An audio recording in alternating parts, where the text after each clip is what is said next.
Olá, sétimo ano. Hoje eu trago para vocês mais uma aula de português, tá? Essa aula é importante porque ela tem um conteúdo que vai cair na prova, tá? Então, vamos lá. Nós paramos no módulo 2, na página 29, tá? Tipos de sujeitos. Então, a gente tem que relembrar que o sujeito é aquele ser de quem declaramos algo, de quem falamos algo, tá? E o que a gente fala desse sujeito é o nosso predicado. Então, vamos ver esses tipos de sujeito no decorrer desses exercícios, tá bom?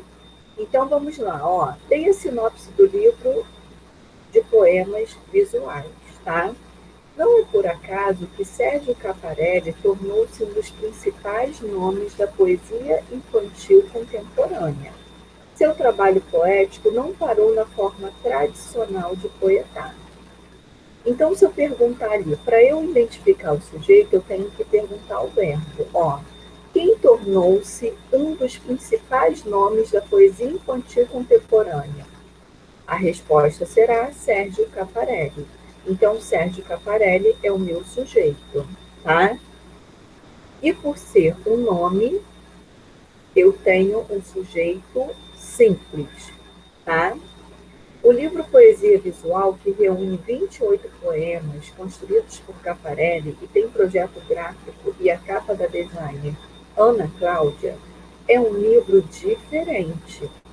Nele, o poeta rompe com a estrutura tradicional das formas poéticas, versos, rimas, ritmo, exploração sonora, e procura a distribuição das palavras no espaço da folha, os recursos visuais e gráficos.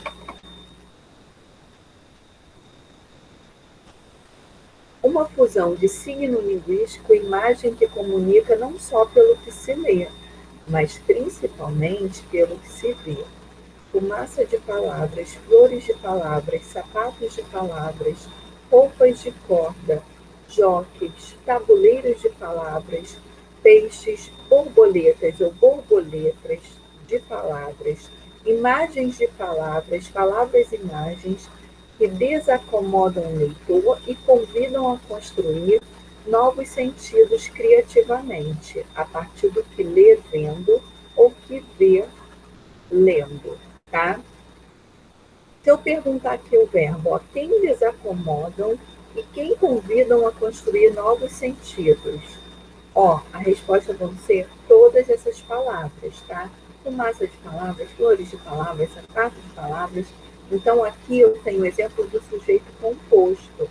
Eu tenho mais de um núcleo, mais de uma palavra importante, tá? Então, vamos ao exercício, ó. O que o autor do texto quis expressar quando afirma que Sérgio Caparelli não parou na forma tradicional de poetar? Ele quis dizer que esse autor ele rompeu com esse poema tradicional em versos e estrofes, tá? Ele cria outros tipos de poema, um poema muito mais visual, onde eu tenho a palavra distribuída em todas as páginas, tá? Agora, qual é o sujeito das formas verbais tornou-se, desacomodam e convidam? Então, deixa eu até pegar aqui uma caneta. Foi o que a gente viu aqui, ó.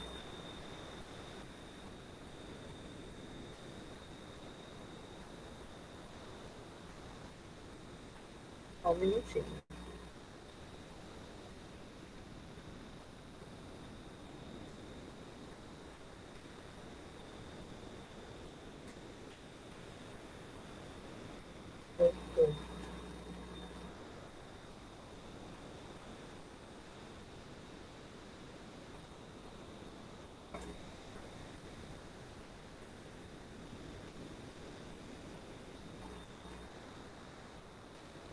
Então, aqui, ó.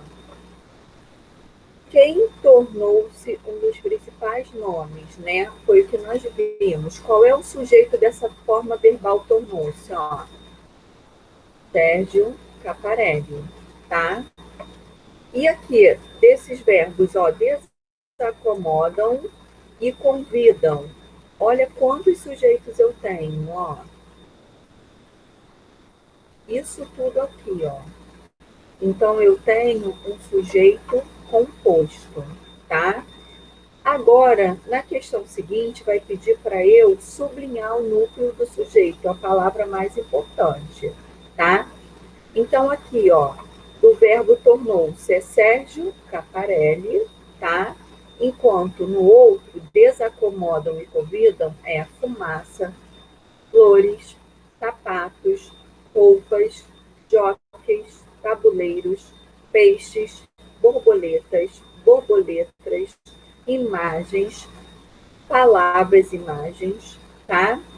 Ou seja, eu sempre vou sublinhar o mais importante. E aqui eu tenho um sujeito composto, tá? Eu tenho vários núcleos, várias palavras importantes, tá? Assinale a alternativa correta quanto ao sujeito das formas verbais tornou-se, desacomodam e convidam. Tornou-se apresenta um sujeito simples, tá? Por ter apenas um núcleo. E desacomodam e convidam apresentam um sujeito composto, por terem mais de um núcleo, tá bom?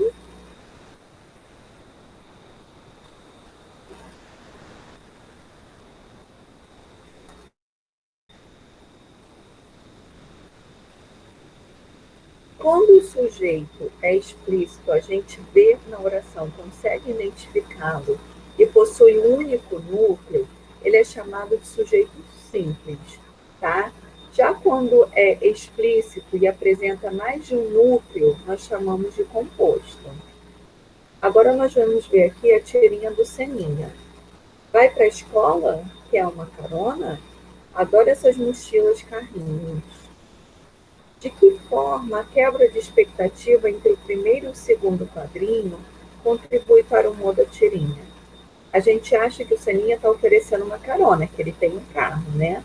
Mas, na verdade, ele quer levar apenas a mochila de carrinho, tá? Então, isso quebra a expectativa do leitor. Que tipo de linguagem foi empregada nessa tirinha? A linguagem mista, né? A linguagem verbal, pelo uso das palavras nos balões, e a não verbal pelas imagens, tá? Quem é o sujeito da forma verbal? Adoro. Eu. É importante eu ressaltar que esse sujeito, ele não está aqui, mas eu consigo identificá-lo pela desinência verbal, aquele pedacinho do verbo que identifica a pessoa e o número, tá? Então, eu adoro. Quem é o sujeito do adoro? Eu. Como eu consigo identificar? Pela desinência. Como eu chamo o verbo, o sujeito que eu identifico por essa desinência verbal? Eu chamo de sujeito oculto ou desinencial, tá? Então, como é possível identificar esse sujeito? Pela desinência verbal, tá? Do verbo adoro, da forma verbal adoro. Quando o sujeito não está explícito, não está ali para a gente ver, está escondidinho, mas pode ser identificado pela desinência do verbo, ele recebe o nome de sujeito desinencial, tá? Ele também é conhecido como sujeito oculto. O sujeito desinencial é um recurso empregado para evitar a repetição dos sujeitos explícitos, tornando a leitura menos cansativa e mais dinâmica, tá? O verbo, gente, ele sempre vai concordar com o sujeito, tá? Se esse sujeito é simples, esse verbo vai ficar no singular. Se o sujeito é composto, esse verbo vai para o plural, tá? Se esse sujeito for plural, o verbo também fica no plural. Então, vamos observar aí a capa dos livros abaixo. O homem que amava caixas, tá? Vamos ao museu? O menino que não teve medo do medo. Como eu faço para identificar o sujeito? Eu pergunto ao verbo: quem amava caixas? O homem. Então, o homem é meu sujeito. Quantos núcleos eu tenho? Um. Então, esse sujeito é um sujeito simples, tá? Vamos ao museu? Quem é o sujeito? É o nós. E a gente consegue identificar pelo verbo nós vamos, tá? Ele está escondidinho ali, mas eu consigo identificá-lo pela desinência. O O menino que não teve medo do medo. Quem não teve medo do medo? O menino. Então, o menino, o único núcleo, é o meu sujeito simples. Ok? Qual é o sujeito da forma verbal? Vamos. O sujeito é o nós. Como ele é classificado? É um sujeito oculto ou desinencial, tá? Os sujeitos das capas A e C são simples ou compostos. Por quê? Então, o sujeito da capa A é o homem, sujeito simples, tá? E da capa C, o menino que não teve medo do medo, o sujeito é o menino. Então, é um sujeito simples também, só tem um núcleo. Então, eles são sujeitos simples, tá? Porque apresentam apenas um núcleo.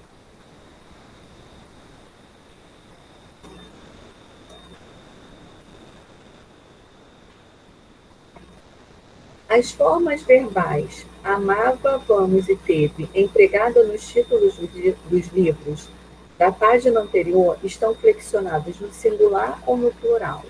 Então, a gente viu que teve, né?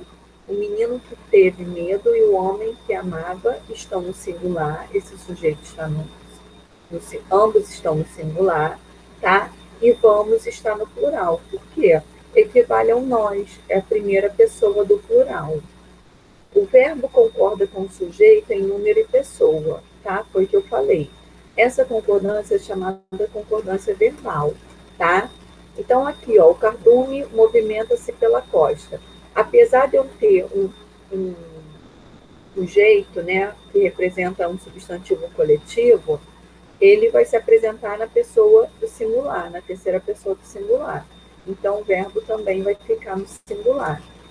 Quando eu tenho aqui, ó, os Estados Unidos formam, fizer, quando o verbo fica no plural, quando faz referência a nomes usados apenas no plural e precedido dos artigos, né?